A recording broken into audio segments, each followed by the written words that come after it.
according to Mike Florio on the Rich Eisen show, he said that the Rams and 49ers could have a, quote, tug of war over Kirk Cousins if he decides to become a free agent in 2024, which is next year. Very, very strange that someone would be going after Kirk Cousins, especially like these two teams, the Rams and the 49ers. But I'm going to ask you, would it be smart for either team, the 49ers or the Rams, to pursue Kirk Cousins? Well, maybe the Rams, but I don't see why the 49ers would be interested in him. I mean, he's an older quarterback, and he's never won anything, really. A couple of playoff games, not much. He's never gotten that deep into the playoffs. Last year, fourth and whatever it was, he threw the ball way behind the first down marker. What was he thinking about? I think it was a 4th and 9. He threw a 4-yard route. Yeah. So I'm not... Kirk Cousins got some pretty good stats.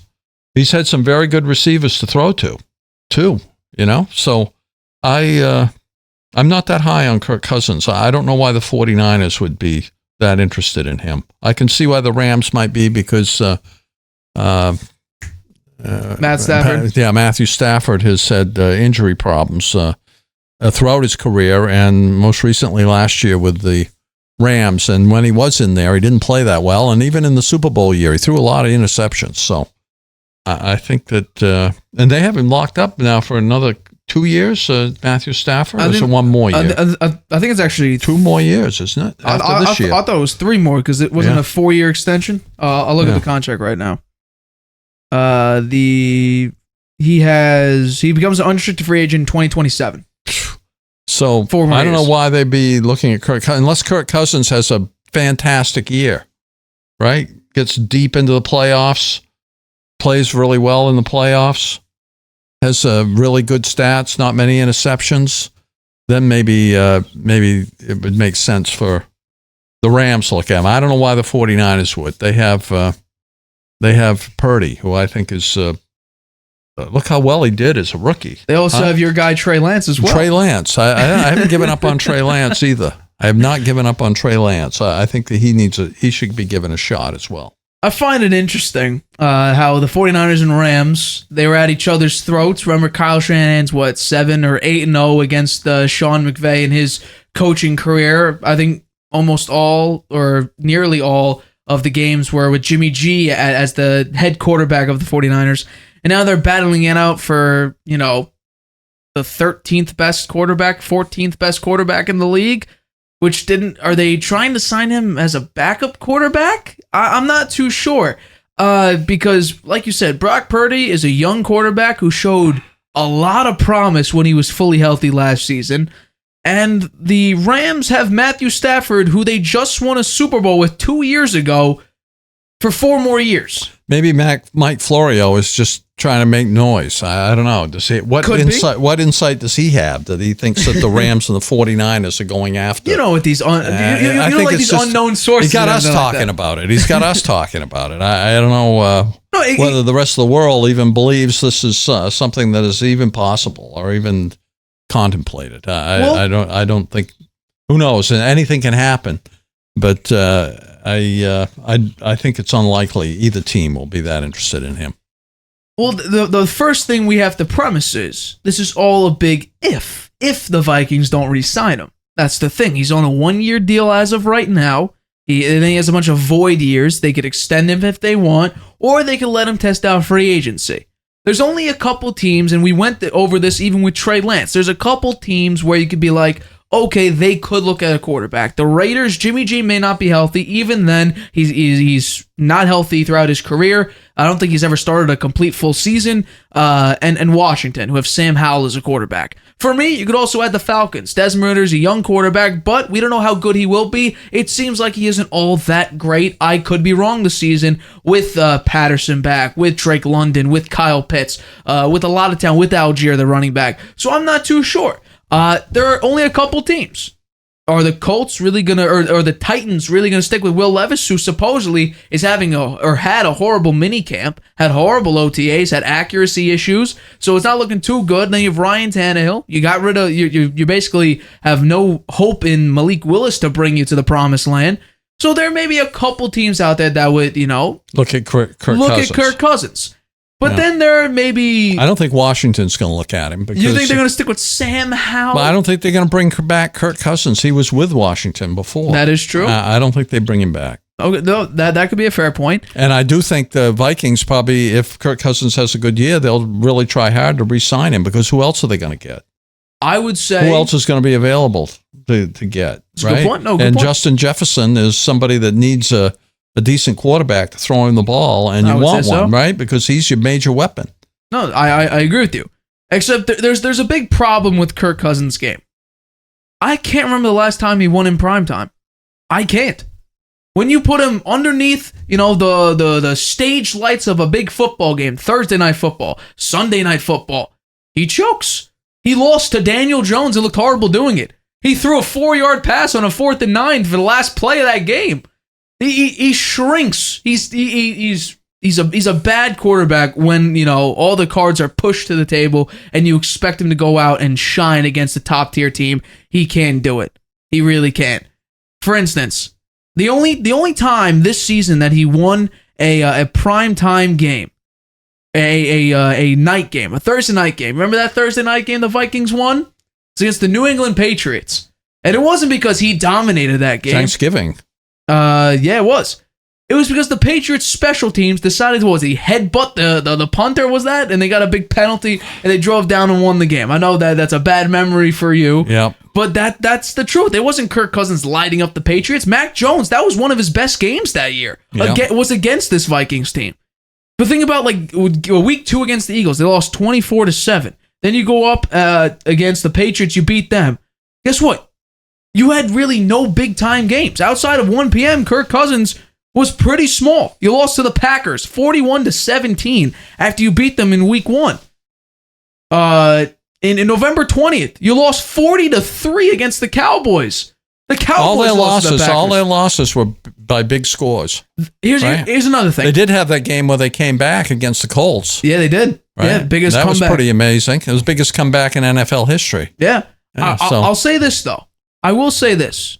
Kirk Cousins is a decent to decently good quarterback. He's not a great quarterback. Nowhere near a great quarterback. He can't do the stuff Josh Allen, Justin Herbert, Trevor Lawrence, Pat Mahomes. He can't do that. Joe Burrow. But he's also not terrible. I would say he's about Dak Prescott-y. A B to B minus on a really good day. On a 1 p.m. day, you can get him to a B plus. On average, he's a B. Yeah. He's a B. But I also don't think they're going to go 11-0 in one-score games this season. My guess is they'll probably somewhat sort of split in one score. Let's say they have 11 opportunities, 11 one-score games again. My guess is they go 6-5. Could be. Because I do not see them going 11-0 in one-score games with a worse defense because you lost Patrick Peterson, sorry.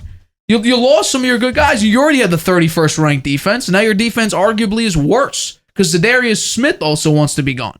So I'm not entirely sure the Vikings could set up another NFC North W. Well, I'm going to get into that in our next topic. But, the Rams, like you said, Matt Stafford, injury prone. We've seen him, and apparently the elbow could be something that lingers. It cannot be 100% healed, and he can move off of this. This could be a lingering problem. When we first heard about it, I think there was one report saying the doctor's never seen this in an NFL quarterback before. Yeah. And now he could be dealing with this over seasons and seasons, or however many seasons he has left. Mm-hmm. The 49ers, sort of the same thing. Brock Purdy got hurt. Trey Lance is dealing with injuries. You got Sam Darnold, who's a big-time bust, and Kyle Shanahan has a lot of faith in him for some reason. So I don't understand that. We talked about that last time. We did. We talked about it on Friday. Yeah. So I'm not entirely sure, Maybe the Rams will go after Trey Lance. That could be something. Huh? That could be something. They have Stafford locked up until 27, right? What are they going to do with him? Yeah.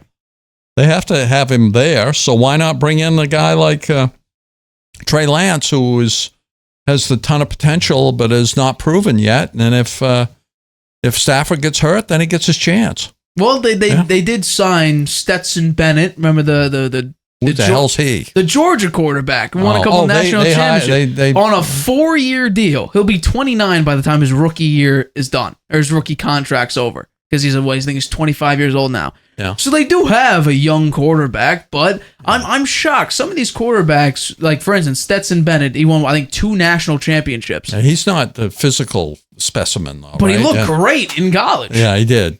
So he played on a great team. He did. Yeah. He did. But then, I mean, Jalen Hurts played on a great team. Mac Jones played on a great team. Joe Burrow played on a great team. They were all like first-round picks. Yeah.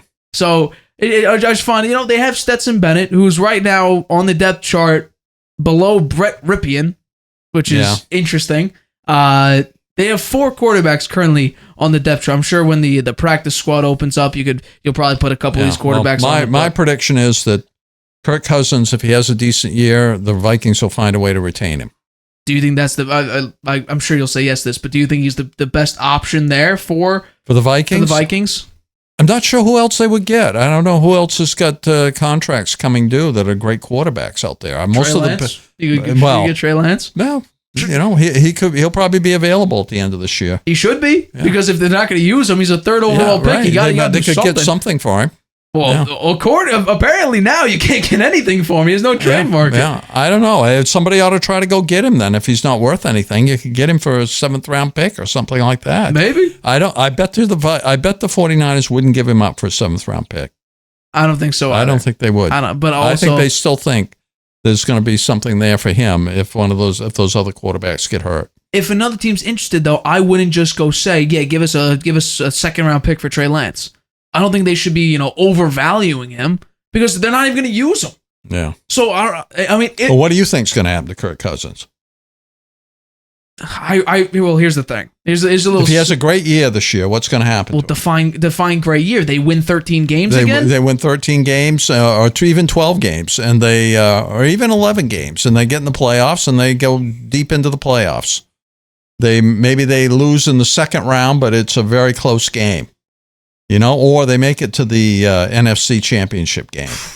If they made it to the NFC Championship game, I guarantee you the Vikings are going to be trying hard to re-sign him. Oh, they're going to sign to probably a 3-year deal after that. I mean, they've been doing 1-year fully guaranteed contracts. If Kirk Cousins brings it to an NFC Championship game, they're going for a long-term deal. And my guess is, based on the way Kirk Cousins does things, it'll be a fully guaranteed deal because that's what he's been getting for a number of years. Yeah. He's made a lot of money. He has made a lot of money. The guy's made a lot of money. He took some risks to get it, but he got the money. Doing the 1-year deals is risky. Yeah. Yeah. So I'll agree with you. If Kirk Cousins does have a good year, let's say 4,500 yards, 35 touchdowns, he's an interception guy, so I'll go 12 to 15 picks, 66% completion percentage, relatively what he had last year, except a little more, a couple more touchdowns. Also, they can go long-term deal. I think he's back there. Or they take a huge risk and say, you had a great year. We're going to give you up now. Although you would, no, that wouldn't work because then you'd be a free agent anyway. You have to sign him and then trade him again, which I'm not sure, the cap hit will be tremendous, so you wouldn't do that. So my guess would be, no. If he has a year like he had last year, but it's impossible to say, but has more consistency in big time games, it doesn't choke outside of 1 p.m., then I think they go maybe a 2 to 3 year deal. Oh, well, he didn't choke very often. I mean, they did win 13 games last year. They did, but they also won 11 of those. It's only 4 losses. No, that is. But 11 of those 13 wins were 1-score games, and they had some whack wins against the Bills. The fumble on the goal line that they brought back for a touch. That was a weird game. The Patriots game, they won because of some special teams you problems. generally play well in a 1-score win. You do some good things. So he did do some good things. That is true. No, I say that if he has a year like he had this year, and they get 1 game deeper into the playoffs, that the 49ers do all they can. I mean, the Vikings will do all they can to retain him. I'll agree with that. And I bet they'll be successful at it, too. Because he lives up there. He's been there a number of years. He's probably comfortable there. He knows the coaching staff now. So I tell you, they give him the money and the guarantee, then he'll probably stay there. But if he has a stinker year, then I'm not sure why the 49ers and the Rams would be interested in him. That's a good question. Yeah. He's no youngster. I'll say this, and it's a hot take, but it shouldn't be. Kirk Cousins is not a terrible quarterback. He's not. He's a good quarterback. He's above average. Like I said, he's a B to, on a good day, a B plus. He's Dak Prescott with slightly less mobility. That's who he is. He doesn't have the tremendous arm, but a good player comp would be a Dak Prescott. He's not a great quarterback. He's not the level of a Mahomes or anyone like that. But he's not also like a Justin Fields at the moment. Justin Fields is still, not a tremendous quarterback. We'll see how he looks this year. He's not a Jimmy G type of a quarterback. Jimmy G, what he used to be before the injury. He's not a bad quarterback. He's not Davis Mills. He's not a Ryan Tannehill right now. He's better than that. Significantly better than that. He won 13 games. Justin Jefferson has a huge part in that. And also, we'll see what they look like without Dalvin Cook, who was a 1,000-yard rusher almost every single season. So who's their running back now that they lost Dalvin Cook? I think it's Alexander Madison, if that's his name.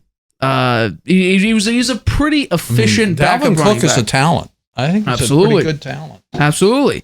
He didn't get all those runs by them opening truck-sized holes to run through. He managed to create some of those runs on his own. So, they don't have the best offensive line. They have a good left tackle, Christian Darrisaw, but outside of that, their O-line isn't tremendous. Like I said, their defense got, you could say, worse. So they could be the worst defense in the league this year. You drafted Jordan Addison, which is a good pickup, good wide receiver. He's your wide receiver too because you lost Adam Thielen. He went over to the Panthers. You still got Justin Jefferson. This team could look interesting because I think Dalvin Cook was a big part of this offense along with Justin Jefferson. So we'll see how this opens up. You're gonna rely a lot more on Kirk Cousins, I think. You can't do the play action as much as you used to with Dalvin Cook. So my guess is Alexander Madison won't put in the same amount of efficiency as Dalvin Cook did. You rely on Kirk Cousins a lot more to stay in the pocket, make the throws that are needed. This could be a make or break year for whether Kirk Cousins stays on the Vikings or not. I agree with that. We'll see.